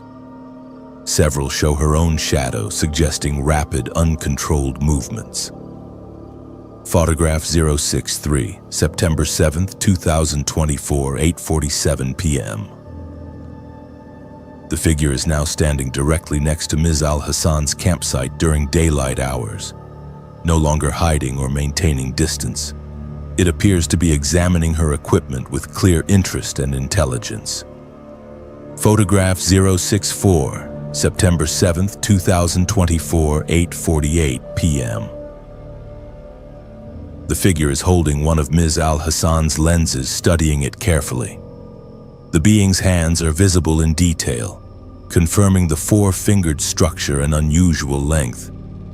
Photograph 065, September 7th, 2024, 8:49 p.m. Multiple figures are now present. Three beings of similar appearance stand around the campsite. They appear to be communicating with each other through gestures, though no mouths are visible in any of the faces. Photograph 066, September 8th, 2024, 12:47 a.m. Taken from ground level, suggesting Ms. Al-Hassan may have been lying down. The image shows the legs and lower torsos of all three figures standing around her. The angle suggests she was surrounded. Photograph 067, September 8th, 2024, 12:48 a.m. Final clear image shows one of the figures reaching down toward the camera. The being's eyes are looking directly into the lens with what can only be described as curiosity rather than hostility. Photograph 068-073, September 8th, 2024, 12:49-12:54 a.m. Final series of images are severely overexposed and blurred. Bright lights dominate the frames, making it impossible to distinguish shapes or figures. The images suggest some kind of intense illumination source was present. Photograph 074, September 8th, 2024, 12:55 a.m. Final image on memory card, completely black, suggesting either camera failure or lens cap replacement. Metadata confirms this was the last photograph taken. Detective Rivera. Analysis of the camera's metadata confirms all timestamps and GPS coordinates are consistent with Ms. Al-Hassan's planned itinerary. The images appear to be authentic with no signs of digital manipulation. Forensic examination of the campsite confirmed the presence of the carved stone circle and ground symbols photographed. The puncture wounds visible on Ms. Al-Hassan's arms in photograph 053 match blood evidence found on her sleeping bag. The unusual footprint casts taken from the scene match the impressions visible in photograph 031. The prints do not correspond to any known human or animal species native to the Arizona desert. Ms. Al-Hassan remains missing, despite extensive search efforts involving ground teams, helicopters, and search dogs. No trace of her has been found beyond the abandoned campsite and camera. The images recovered from her camera represent the most detailed photographic documentation of unexplained phenomena ever recovered from a missing person case in Arizona Department of Public Safety history. Detective Rivera. What makes this case particularly disturbing is the apparent progression shown in the photographs. The initial images suggest Miss Al-Hassan was aware of being observed but continued her normal activities. As the situation escalated, she appears to have deliberately documented what was happening to her. The fact that she continued photographing even during what appear to be invasive procedures suggests either remarkable presence of mind or possible involuntary compulsion. The final series of overexposed images may represent some form of transport or abduction, though we cannot determine from photographic evidence alone what actually occurred. Forensic Analyst Chen. Detective Rivera, I need to add something to the official record. During our analysis of the camera equipment, we discovered that the memory card contained 847 gigabytes of data, despite being a 64 gigabyte capacity card. The additional data consists of thousands of images that appear to show locations not on Earth. Landscapes with unusual geological formations, structures that appear artificial but not of human construction, and skies with multiple moons or unfamiliar star patterns. These additional images are embedded in the camera's firmware in a way that should be technically impossible with consumer camera equipment. Detective Rivera, are you suggesting the camera was modified by whoever or whatever Ms. Al-Hassan encountered? Forensic Analyst Chen. I'm saying that the camera now contains information that it was not designed to store, arranged in a data structure that does not match any known file system. The images appear to be documentation of wherever Miss Al-Hassan was taken after the final overexposed photographs. Detective Rivera, have you been able to enhance or analyze these additional images? hlQUY. Forensic Analyst Chen. Several of them show Ms. Al-Hassan herself in what appears to be some kind of facility or structure. She appears conscious and mobile in these images, suggesting she survived the initial encounter. However, the timestamp data on these images shows dates extending several months beyond her disappearance. Detective Rivera, that's not possible. The camera was recovered just 3 days after she went missing. Forensic Analyst Chen. Detective, I can only report what the data shows. According to the embedded timestamps, some of these images were taken as recently as 2 weeks ago, nearly a year after Ms. Al-Hassan's disappearance. Either someone has been using her camera to document her ongoing situation, or time functions differently wherever these images were captured. Detective Rivera. This case remains open and active. The photographic evidence suggests Ms. Al-Hassan encountered something beyond our current understanding of natural phenomena. Anyone planning to camp in remote areas of the Arizona desert, particularly solo travelers, should be aware that Ms. Al-Hassan's case represents the third unexplained disappearance in this region over the past 2 years. All 3 cases involved experienced outdoor enthusiasts who left behind evidence of unusual encounters before vanishing completely. If you're planning desert camping trips, travel in groups, maintain regular contact with people who know your location, and trust your instincts if you feel you're being observed or followed. Miss Al-Hassan's photographic documentation may represent the most important evidence we have of what happens to people who disappear in these remote areas. Her courage in continuing to document her experience, even under terrifying circumstances, may help prevent others from sharing her fate. The investigation continues. Anyone with information about Miss Al-Hassan's whereabouts or similar encounters should contact the Arizona Department of Public Safety immediately. Case status: active missing person investigation. Evidence: secured in AZDPS evidence facility. Additional photographs and technical analysis available to qualified researchers upon request. Note: the additional non-terrestrial images mentioned in this report have been classified pending review by federal agencies. Access is restricted to personnel with appropriate clearance levels. Therapy session transcript. Dr. Sarah Matthews, LCSW. Patient, River McAllister. Session date, October 12th, 2024. Session number 8.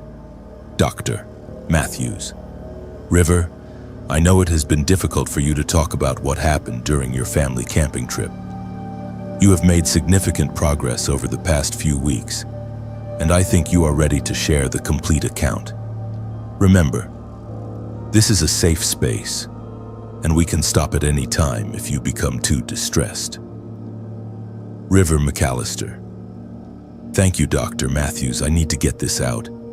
My family thinks I am overreacting, but they were not there when I realized what David was really planning for us. Dr. Matthews, take your time. Start wherever feels comfortable. River McAllister.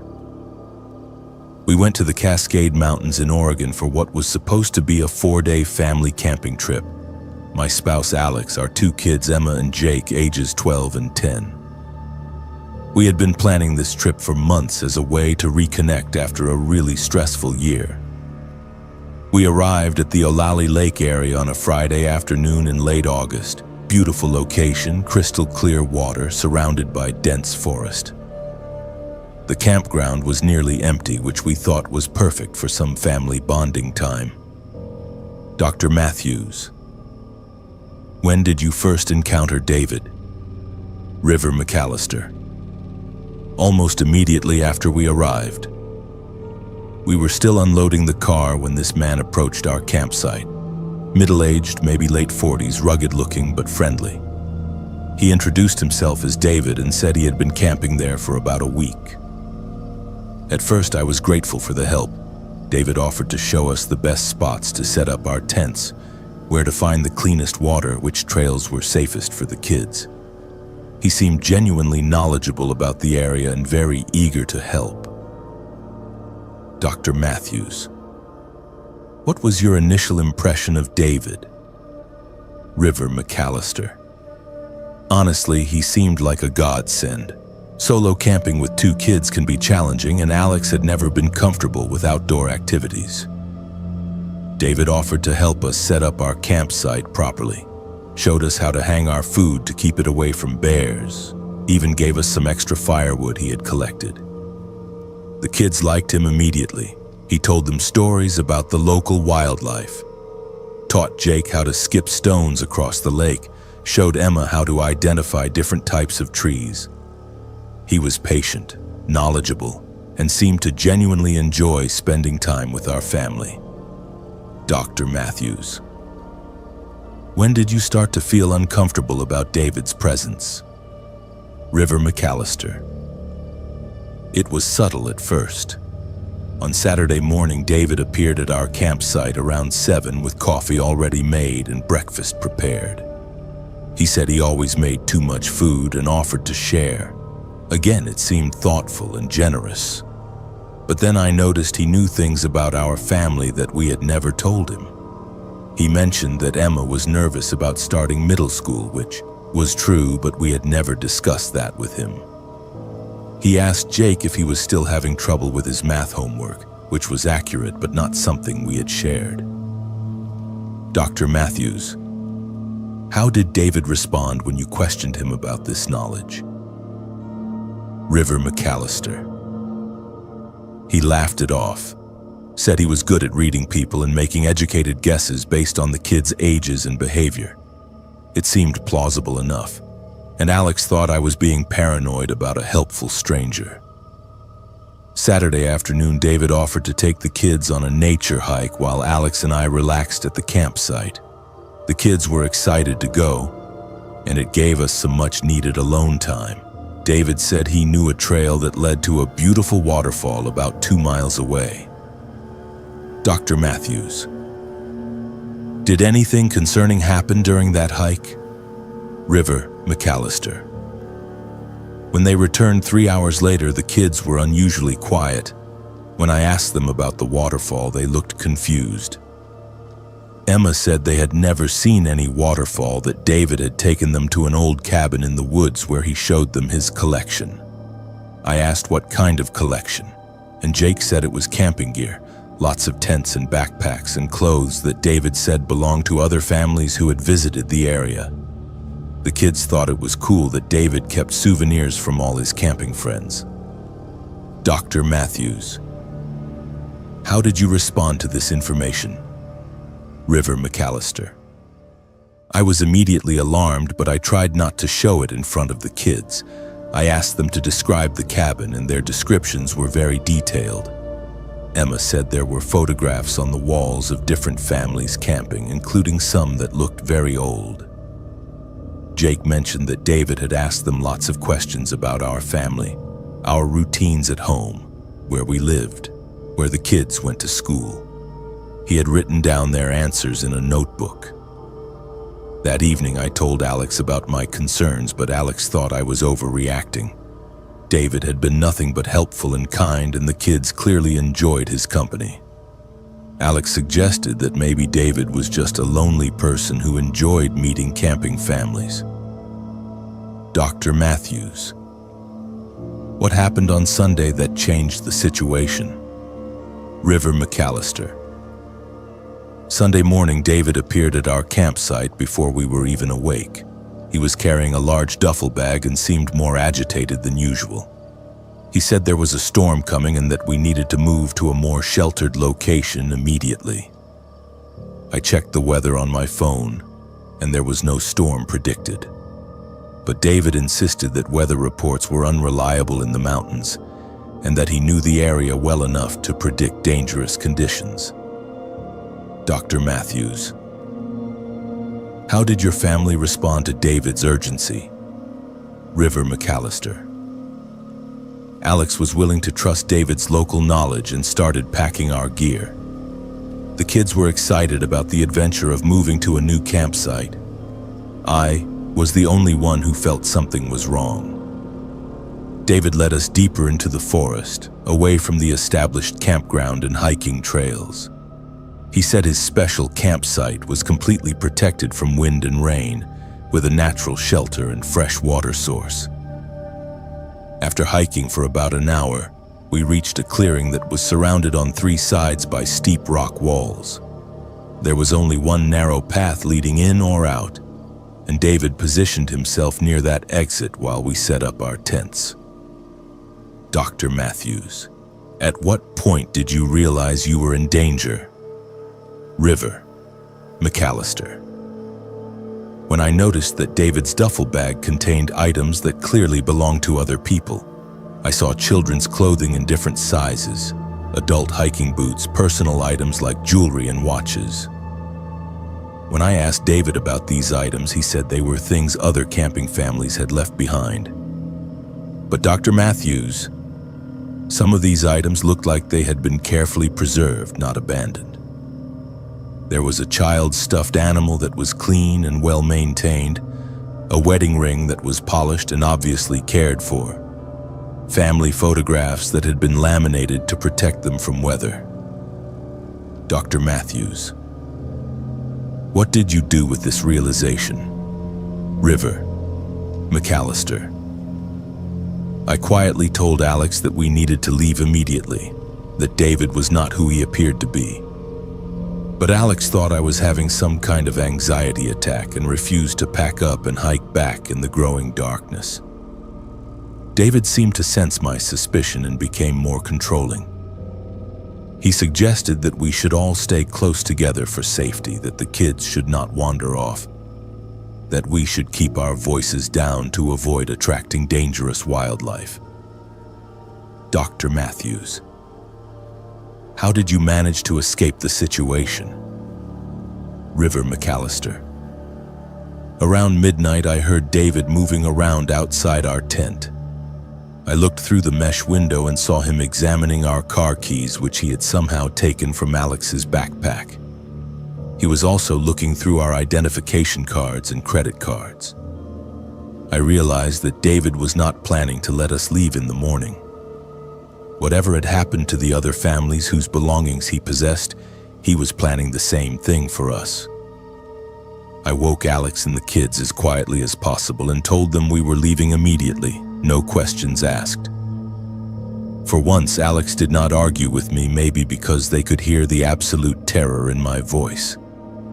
Dr. Matthews, how did you get past David to escape? River McAllister, I created a distraction by intentionally knocking over our camp stove, which made a loud crash. When David came to investigate the noise, we slipped out the back of our tent and started climbing the rock wall behind our campsite. It was terrifying climbing in the dark with two kids, but we managed to reach the top of the cliff and find another trail that led back toward the main campground. We hiked through the forest for 3 hours until we reached our car. Dr. Matthews, did David pursue you? River McAllister, we could hear him calling our names for the first hour of our escape. He was using different voices, sometimes sounding concerned and helpful, other times angry and demanding.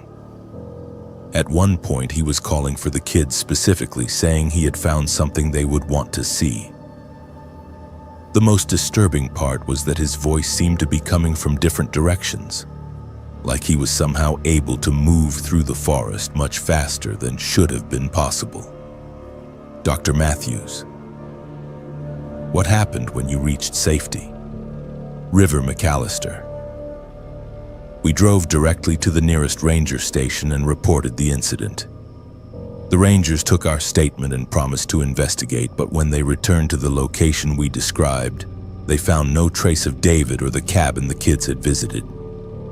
Our abandoned camping gear was gone, and there were no footprints or other evidence that anyone had been in the area recently.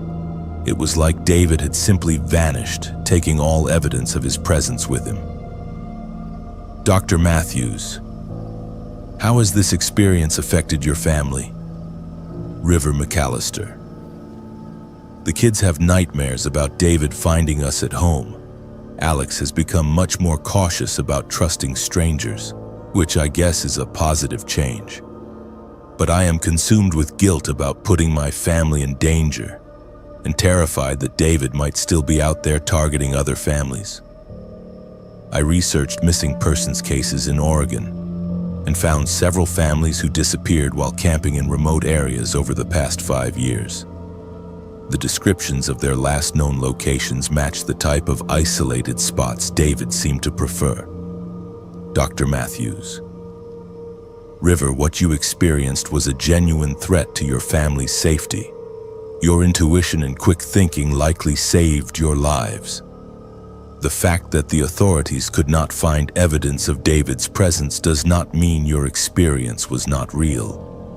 River McAllister, Dr. Matthews, I need people to know that not everyone who offers help in the wilderness has good intentions. David was skilled at appearing helpful and trustworthy while gradually isolating his targets from safety and escape routes. If anyone encounters an overly helpful stranger while camping, especially someone who seems to know too much about your family or who wants to move you to a more isolated location, trust your instincts and get to safety immediately. Dr. Matthews, River, your willingness to share your story could help protect other families from similar situations. Predators often target families in remote areas because they know help is far away and victims are vulnerable.